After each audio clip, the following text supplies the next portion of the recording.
Saya sebelum meneruskan ngerespon dikit ya, nek ana arek-arek ngetengi sadurunge kawin, iku Bu, iku yo mesti elek. Cuman kadang-kadang iku satu-satunya strategi yang tersisa. Wis karepe api, ya nyambut gawe temenan, anjane cek mulai nyambut gawe rek ya, gurung sugih. Terus mari ngono seneng areke karo bapakne diremehno. Ya ta gak ya? Karo mbokne gak disuguhi wedang. Akhirnya mangkel sing ngene tengise ae. Jadi Bu, di setiap keburukan selalu harus kita cari sebab akibatnya sehingga bisa menemukan kebaikan. Karena hidup itu sebab akibat, gak ono kerusuhan nek gak ono sebabe, gak ono kekacauan nek gak ono sebabe. Jadi kabeh iku sebab akibat. Apa sebabe saiki bengi mergo mang awan. Apa sebabe menisuk mergo saiki bengi lak ngono. Apa sebabe kon kok sembayang subuh mergo mang wis sembayang isak karo traweh lak ngono. Kecuali sing gak traweh gak masalah. Wong saiki traweh iku biyen gelut 23 karo 11 saiki gak ono sing gelut mergo padha-padha gak traweh. Satu Bu, jadi saya mohon kita semua punya tidak hanya ilmu dan pengetahuan tapi punya kebijaksanaan dan selalu mencari kebaikan. Oleh karena itu nanti kita bikin workshop dengan cara seperti itu. Nomor 2 Bu, wa ma khalaqtul jinna wal insa illa liya'budun, itu tolong Anda orang pesantren memahami jenis kalimatnya. Itu kalimat MD bukan DM. Jadi Allah tidak mengatakan inna khalaqnal jinna wal insa liya'budun, tapi wa ma khalaqnal jinna wa ma khalaqtul jinna wal insa. Jadi saya tidak menciptakan jin dan manusia kalau tidak untuk beribadah. Jadi tidak ada kesempatan satu detik pun dalam sehari, dalam semalam untuk tidak beribadah. Maka apa saja harus disifati dan diarahkan sebagai ibadah kepada Allah SWT. Oleh karena itu, ibadah resminya mahdonya kalau sembahyang ping 5, zakat, ngono ya, titik tok lah. Waktunya nggak ada 2%, 3% dari hidup kita. Yang 98% kita beribadah muamalah. Kita melakukan apa saja yang baik dari bertani, berdagang, ngojek, sapi turute, tapi kita niati untuk mendapatkan ridho Allah SWT. Itu namanya ibadah. Makanya kata dakwah itu sekarang di dunia modern, orang modern adalah orang yang paling bodoh. Orang modern terutama yang sekolah-sekolah adalah orang yang paling sempit berpikirnya. Kata dakwah itu dianggap urusan orang Islam. Dianggap dakwah itu adalah bagian dari kerjaannya para ustadz. Dakwah itu sebenarnya adalah melakukan rekomendasi, anjuran, atau mungkin melakukannya langsung secara aplikatif, memindahkan sesuatu dari yang buruk menjadi yang baik, dari sesuatu hal ke sesuatu hal yang lain. Ada dakwah vertikal itu namanya doa. Kalau horizontal namanya dakwah dari kata yang sama, da'a, yad'u, du'aan atau dakwatan wa huwa da'i. Orang yang berdakwah itu da'i, orang yang berdoa juga da'i. Nah kalau kepada Allah kita tidak memberi anjuran, kepada Allah kita memohon perubahan atas nasib kita. Itu namanya doa. Kalau sesama manusia, dakwah itu artinya merekomendasikan atau menganjurkan. Nah kalau kita agak mundur ke belakang, dakwah itu belum pernah menjadi prinsip utama dari umat Islam Indonesia. Yang menjadi prinsip utama adalah amar ma'ruf nahi mungkar, nggak ada dakwahnya. Seharusnya dakwah khair, amar ma'ruf nahi mungkar. Nek kate jangkep. Karena dakwah itu bukan urusan pemerintah tapi urusan semua manusia. Jadi dia cair, dia dilakukan oleh siapa saja dan untuk siapa saja. Kalau amar ma'ruf itu urusan Pak Bupati, Wakil Bupati, Forkominda, semua pemerintahan di Indonesia itu namanya amar ma'ruf. Amar itu bukan dakwah, amar itu sesuatu yang ditetapkan sebagai hukum, dilaksanakan secara wajib, secara paksa. Hukum itu sifatnya memaksa. Apa sebabnya dipaksa? Karena manusia cenderungnya tidak mau melakukannya, maka perlu dipaksa. Sama dengan sholat 5 waktu, itu paksaan Allah kepada manusia. Apa sebabnya puasa dipaksa Ramadan? Mergo kon senengane mangan. Nek rabi gak perlu dipaksakan, gak perlu dijadikan wajib. Masih gak dipaksa ya rabi-rabi dewe, wong gurung rabi wis rabi ya arek. Ini tambahan. Nah, maka kalau ada hukum itu pasti secara psikoantropologi sifatnya adalah diciptakan hukum karena ada pengetahuan bahwa manusia cenderung tidak mau melakukannya, maka dibikin hukum. Kalau mau melakukannya, untuk apa dibikin hukum? Kalau Anda memang senang berpuasa, maka Anda tidak perlu diwajibkan, Anda pasti akan puasa sendiri sebagaimana kawin atau nikah. Tapi karena Anda cenderungnya tidak suka puasa, cenderungnya lebih senang makan daripada tidak makan, maka diputuskan untuk dijadikan hukum. Jadi hukum itu sifatnya memaksa. Mohon para perangkat hukum mengerti asal-usulnya, usul fikihnya dan filosofinya. Gitu loh. Awakmu lah gak seneng poso sih? Ngaku aja. Ojo ade apen-apen, ya selamat datang wahai Ramadan, taek anu dapurmu. Alah wong kon yo gak seneng ae kok ya. Loh, Cak Nun kok mengejek Ramadan? Aku tidak mengejek. Justru letaknya kemuliaan manusia yang berpuasa itu di situ. Loh, kok iso? Loh, nek kon seneng poso terus dikon poso, hebatnya apa? Kon seneng rawon terus dikai rawon, apa hebatnya? Tapi nek kon gak seneng pecel, gelem nglakoni mangan pecel mergo bojomu seneng pecel, itu mulia namanya, dhuwur derajatmu. Betul enggak? Kalau dasarnya Anda tidak suka puasa, tapi demi ketaatan dan keselamatanmu di depan Allah, lantas Anda ikhlas berpuasa, maka derajatmu tinggi. Tapi kalau dasarnya memang kamu senang berpuasa, puasa bukan kehebatan. Jelas ya, ya? Mulanya gak usah tuku suplemen-suplemen sahur pakai ini, supaya puasanya tetap segar loh. Sing dimaksud puasa itu kok gak seger hari ini. Supaya Anda mengalami lapar, supaya Anda mengalami ingin tapi ditahan, mengalami kebutuhan tetapi Anda mengendalikan. Itu gunanya puasa. Kalau sejak sahur Anda sudah seger karena suplemen, terus gaya-gaya apa poso? Itu tak. Jadi mari kita belajar dialektika. Nah, makanya dakwah itu sebenarnya semuanya. Iklan itu semua dakwah. Cuman dia mengantarkan dari mana ke mana, itu aja masalahnya, bedanya. Kalau dakwah itu aslinya ya membawa, menganjurkan orang dari satu keadaan ke keadaan berikutnya, itu namanya dakwah. Termasuk doa juga begitu, kita mohon dari laku menjadi sangat laku, dari belum laku sampai laku. Kita memohon kepada Allah perubahan atas hidup kita. Ngono ya, Bu ya. Jadi sampean sing arif karo arek-arek nek ana sing meteng sadurunge nikah iku sampean takoni sik apa kon dinyek ta karo maratuamu. Ngono ta ngoten nggih. Mulane Bu Mujidah nek misale putu sampean anak sampean disenengi arek sampean kekno ae. Engko timbangane ditengi dalan lho timbangane. Meskipun tetap harus ada pertimbangan-pertimbangan, misalnya min anfusikum. Ya, rabi kudu min anfusikum artinya darimu sendiri. Jadi misalnya apa? Kudu padha wonge. Syarat nikah pertama harus sama-sama manusia. Itu enggak pernah ada di Depak itu. Enggak ada syarat itu, gendeng wong iki. Lha nek terus digawa wedhus ya apa kan niku. Jadi min anfusikum itu yang membuat jin itu cemburu sama manusia, dengki sama manusia karena laqad ja'akum rasulun min anfusikum ya azizun 'alaihi ma antum harisun 'alaikum bil mu'minina raufur rahim.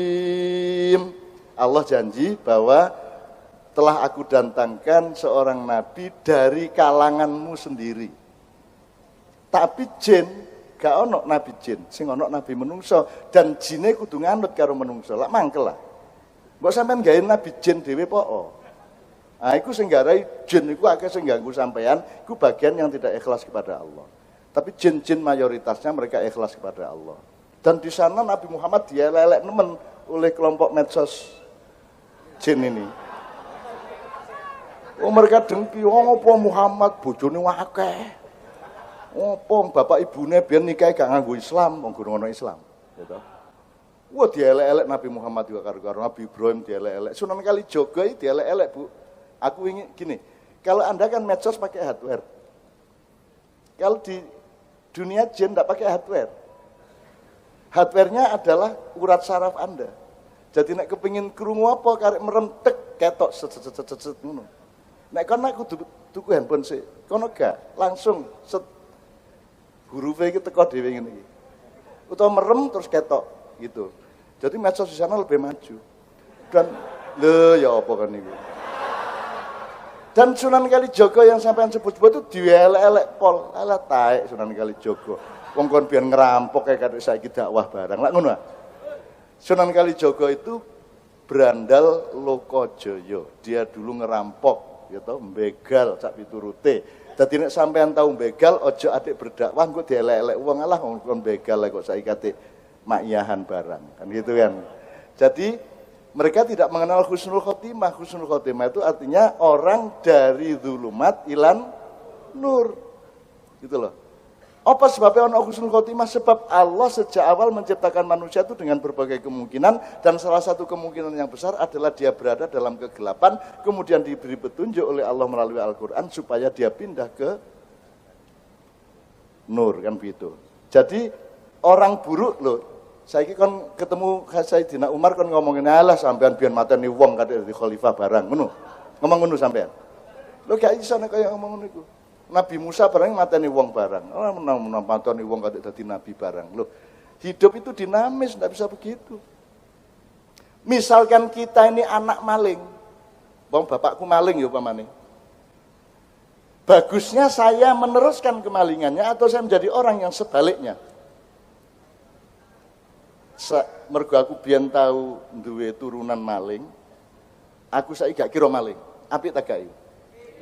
Tapi ndek medsos gak ngono. Alah mbahmu ya maling ya kadek kon apik-apik barang. Lah ngono. Nah, itu cara berpikir jin. Bagian medsos. Itu, teman sekalian. Nah, teman sekalian, Bu, terima kasih atas seluruh apresiasinya. Malam ini kita belajar bersama. Intinya adalah kita ini salah ngelihat sesuatu, caranya salah. Berpijaknya kita salah, perspektifnya salah, angle-nya salah, jaraknya salah, resolusinya salah, pikselnya salah kalau cara komputer. Mari kita cari yang tepat. Oleh karena itu teman sekalian, ini sudah jam 10:30 ya. Oh. Iki kok sampai jam 12 wani. Lah ngono kok carane, Bu. Ngono kok carane, Bu. Mesti aku wis terus jawabane subuh ngono. Mergo gak poso meneh Bu, gak sahur ya. Ngene lho rek, disetel sih ya, ojo dukur-dukur setelanmu ya. Ojo ndolek arep wedok kudu sing ayu, kudu sing apa? Kudu sing apa sak piturut sik lah, ojo nemen-nemen ala ngenyek wong wedok. Wis to apa anane nek anjene jodoh sing paling ayu ya bojomu iku ngene lho ya. Lho ngono, ojo ana arek wedok wis enak-enak terus anu cangkeme kekamban. Kok cacat gak sida Nabi menene oleh arek wedok meneh jari sikile njebebeh. Wah. Gusine lho nek mesem gusine biru. Sembarang kok cacat ya apa? Lan engko mari ngono kok jajal waktu malam pertama, lho kok ngene? Ngono kan kok. Enggak gitu cara merencanakan rumah tangga. Merencanakan rumah tangga nomor 1 bukan fakta objektifnya, tapi kesiapan subjektif Anda, prinsip-prinsip hidup Anda. Pokoknya yang paling cantik adalah yang istrimu. Apa sebabnya yang lain secantik apapun tetap kalah cantik sama istrimu? Mergo sing liyane duduk bojomu, ngono ae carane. Indonesia rusak kaya apa, tetep negaraku, tetep katresnanku. Apa sebabnya nek Malaysia masih rada maju tapi kok duduk katresnanku? Mergo Malaysia duduk Indonesia. Arab Amerika, Arab Cina, Arab Korea, Arab Eropa maju kaya apa, tetep sing tak tresnani, din sing paling apik adalah Republik Indonesia. Ngono carane. Bojo iku. Ojo ngelirak kan ada istri tetangga selalu lebih cantik daripada istri kita sendiri. Kan itu kan? Ada kebun tetangga selalu lebih indah daripada kebun kita sendiri. Ngono iku sing garai kon kok bingung dhewe ya. Wis pokoknya beliau tadi kan sudah menyebut Jombang. Bu tapi apa Bu? Sampean ngomong apa tadi terus jawabnya? Enggak, beliau tadi apa? Enggak, sampean kasih komandonya tadi. Apa kabar? Alhamdulillah. Luar biasa. Allahu Akbar. Yes. Aku takon, ini yang dua kalimat thayyibah. Alhamdulillah karo Allahu Akbar, ya ta?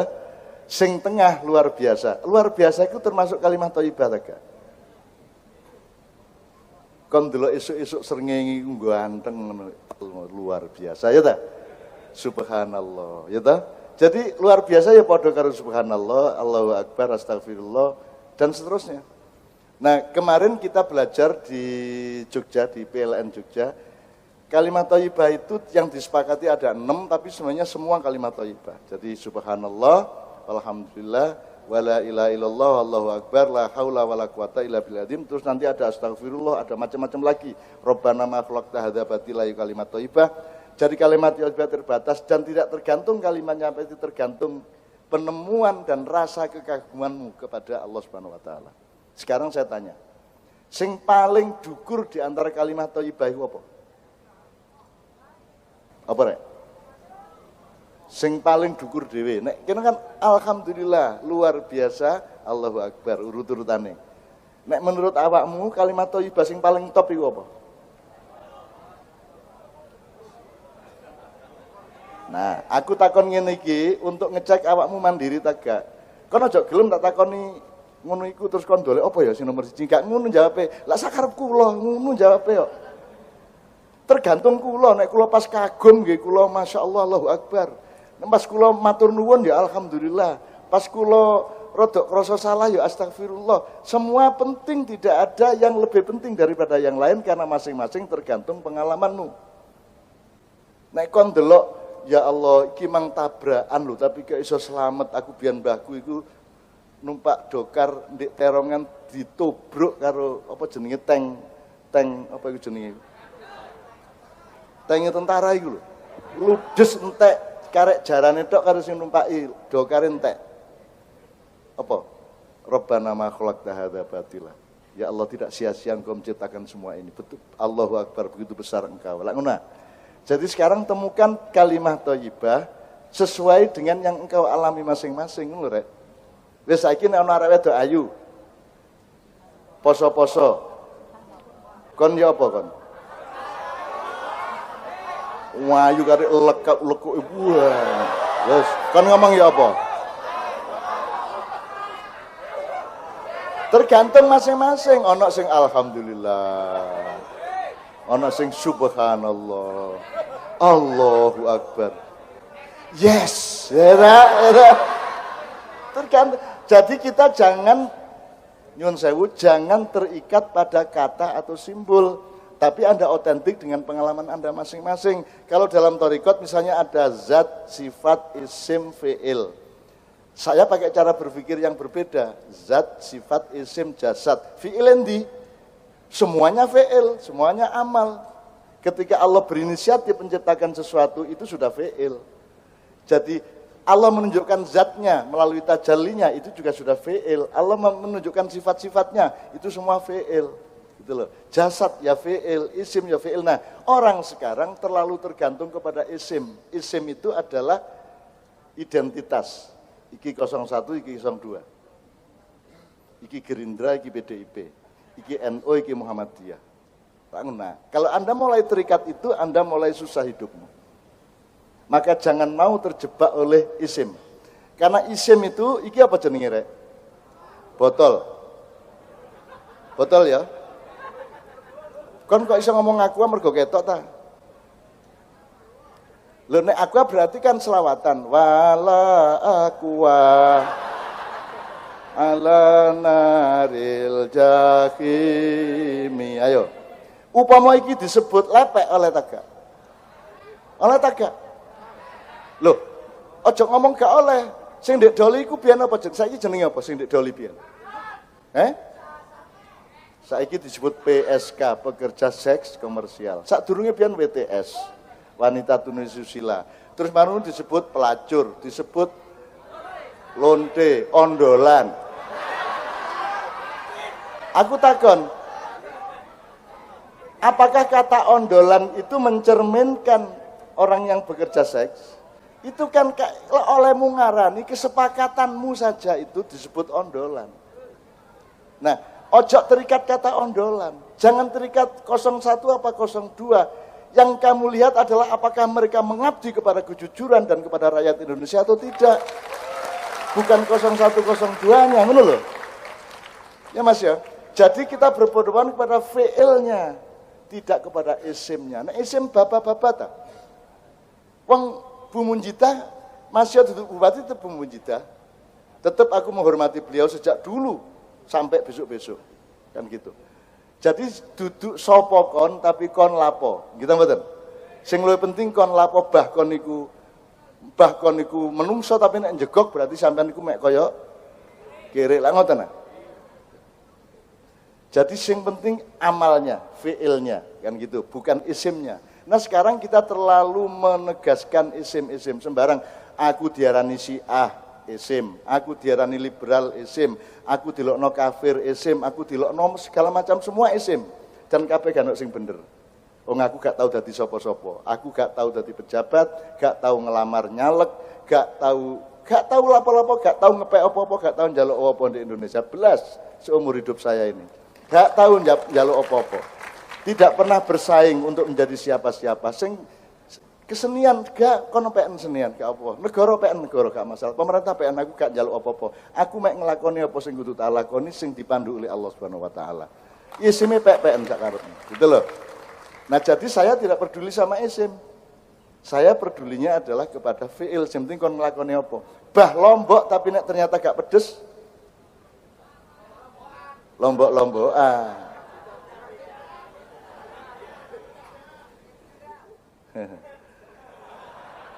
Satu-satunya isim yang perlu kita perhatikan hanya jomblo. Rodok penting itu. Jomblo itu jelas rodokan itu. Masalahnya sangat jelas. Karena isim jomblo mencerminkan problem yang luar biasa. Enggak ya? Oke. Yocok terus ngentekno sabun yo. Ijek ngono iki. Yocok nemen-nemen alemu vulgar iku jenenge vulgar. Di kamar mandi, lha apa kon iku suwe isik. Isik itu mengasiki sesuatu. Ngono ya, rada didelikno ngono lho.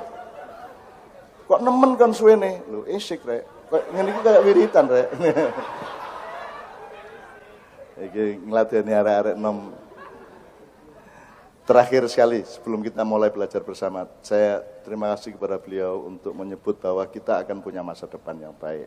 2035 kita akan menjadi satu negara yang kuat. Karena urutannya ini, Rek.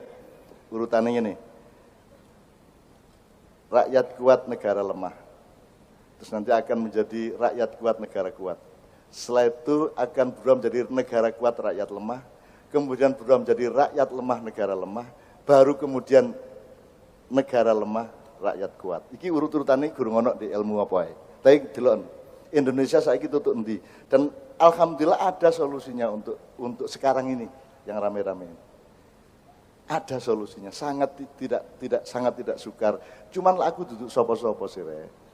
Aku lah lo ngaku ya duduk sopo-sopo, gak digaji, gak oleh mandat, gak oleh kepercayaan gak sopo-sopo. Aku iki oleh mek nyenengno atimu mek ngono tok. Iku enak lo keliru titik engko diureng-ureng aku. Kan gitu. Ya, jadi aku insya Allah ono solusinya tidak hanya mengobati penyakitnya sekarang, tidak hanya meredakan panasnya sekarang, tapi solusinya ini akan membuat engkau menjadi Garuda sejati, engkau menjadi manusia baru yang lahir kembali. Bu Munjidah, Garuda itu kalau sudah umur 40 tahun, ada atau tidak ada sebabnya, dia akan lari ke puncak-puncak gunung, dia akan mematok-matok dan mencakar-cakar bebatuan. Sampai akhirnya entek cakare, entek paruwe. Di antara Garuda itu ada yang kemudian meninggal karena tidak kuat, tapi ada di antara yang lainnya adalah Garuda yang kemudian pelan-pelan hidup timi-timi, belajar jalan lagi karena paruhnya baru tumbuh sedikit, cakarnya baru tumbuh sedikit, tapi pertumbuhan cakar dan paruh yang kedua ini adalah Garuda sejati. Kalau sekarang paruh dan cakar kita sedang dipangkas-pangkas, mari kita sadari, mari sekarang kita menumbuhkan cakar kita yang baru dan paruh kita yang baru, karena kita adalah Garuda yang sejati. Kalau dua orang itu menyadari itu, sekarang mereka bersatu, tidak bersaing. Dan ada bentuknya dan ada konstitusinya kalau mau. Cuma mergo aku kasih takoni aku menengah. Terus pokoknya aku penting karo arek-arek iki ya menemani podo-podo nglarate ya. Podo-podo gak jelas ya, gak masalah ya. Kene iki gak jelas saya jelas kok. Ya tak gak Mas ya. Akeh wong sing jelas tapi gak jelas. Nek awakmu karo aku lak siji. Ancane gak jelas tapi lak jelas gak jelas. Iso ae pokoke Bu. Pokoke aku ngibur arek-arek tak apusi cek seneng atine lagi. Ya satu ini dulu sebelum kita workshop. Workshop itu artinya apa? Amal ilmiah atau ilmu amaliyah. Aku njaluk kita anukan dulu. Alhamdulillah dulu, luar biasa. Allahu Akbar, yes. Aku anak soleh. Rajin sholat, rajin ngaji, cinta Islam sampai mati. La ilaha illallah Muhammadur Rasulullah, Islam, yes. Ternyata Jombang kanak taman kanak-kanak ini ya. Gak buka merucuk murung-murung. Aku njaluk tokohmu di Jombang sing di masa silam yang penuh jasa dan punya karakter, karena ini urusannya karakter. Sapa sing daerah kene iki biyen sing digantung londo sapa jenenge? Sapa? Sing digantung londo. Bekupon omahe dara melok nipon tambah sengsara. Sapa? Lenjok wong Jombang gak ro iki. Kartolo ndasmu ngawur. Lah ketara gurung lahir iki kowe. Zaman Jepang. Bekupon omahe dara melok nipon tambah sengsara.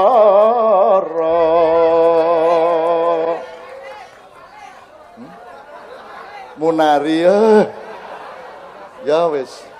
Erek Durasim, oke. Itu tokoh besar Jombang. Aku, oke. Siapa sing wani iki kita bagi 3. Tengah, kanan semua, kiri semua. Sing wani dadi Durasim sapa? Tengah. Ya, tengah. Sip, Durasim. Kiwa sapa kiwa? Tokoh lain dari Jombang. Oke, Gus Dur ya, Gus Dur nggih. Markeso Jombang. Abu Bakar Basir yang Jombang. Gombloh yang Jombang rek. Gombloh iki kauman Jombang gombloh iku. Indonesia. Iku Jombang lho iku ya, aja lali lho ya. Gombloh iku Arab kauman kan lho ya. Oke. Untuk menyamar dia seorang Habib, untuk supaya orang tidak usah tahu dia Habib, yang penting dia melakukan sesuatu yang nasionalis, maka dia menyebut dirinya gombloh. Dan jeneng sing paling elek dipakai oleh dirinya itulah orang mulia. Ngelek-elek awake dhewe. Ngono ya. Berarti Gus Dur nggih. Durasim sebelah kanan.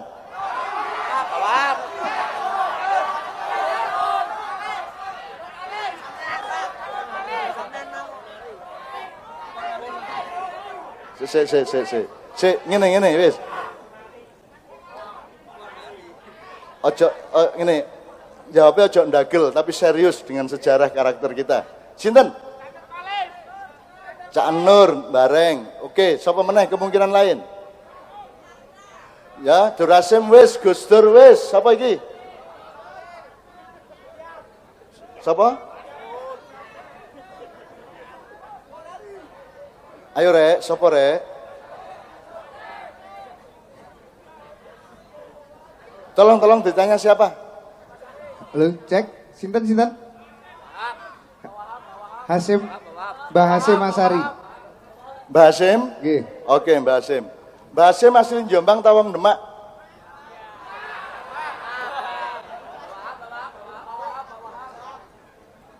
Engko tak takoni gak ro lho kon kok.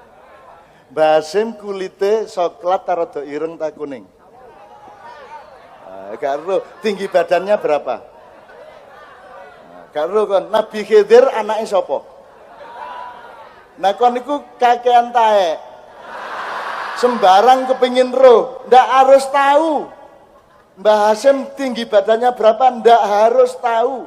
Banyak hal dalam hidup ini ndak perlu kita ketahui. Nabi Muhammad dia niki bobote piro nek ana sing ngrokok. Gendeng ta? Meneng-meneng ndolek bobot. Nabi Adam duwe udel tegak. Ah, kon jadi mari kita pelajari yang memang harus kita pelajari dan nggak usah tahu yang kita nggak perlu tahu. Itu namanya aurat. Kalau aurat jangan dibuka. Aurat itu indah kalau ditutup. Begitu kok buka. Kayak Madura. Sir-siran gak oleh Pak Sumrambah, wong Madura iku santri iku. Ngenteni 5 tahun kayak oleh rabi, begitu rabi malam pertama dendam. 5 tahun. Bojone, ayo ngadeg. Coba jalan seperti Ragawati. Wes pokoknya inti kata terus ayo turu. Terus dipandeng. Mencolot meneh. Wes rena ini terus mengkirik ngene tutuk di pusat kebudayaan.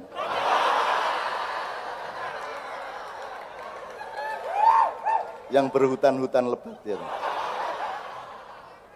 Terus ngene, santri Madura. Alah barang koyok ngene 5 tahun nek ngenteni. Awas kan ya. Jadi Mbah Hasyim, Cak Dur Hasyim, Gus Dur. Jombang enggak perlu kita uji karena asal-usulnya semua itu dari Jombang, tapi nanti ada ujian-ujian dan game-game yang untuk Jombang. Kita harus menghasilkan sesuatu yang bermanfaat untuk masa depan Indonesia dari Jombang. Amin ya rabbal alamin.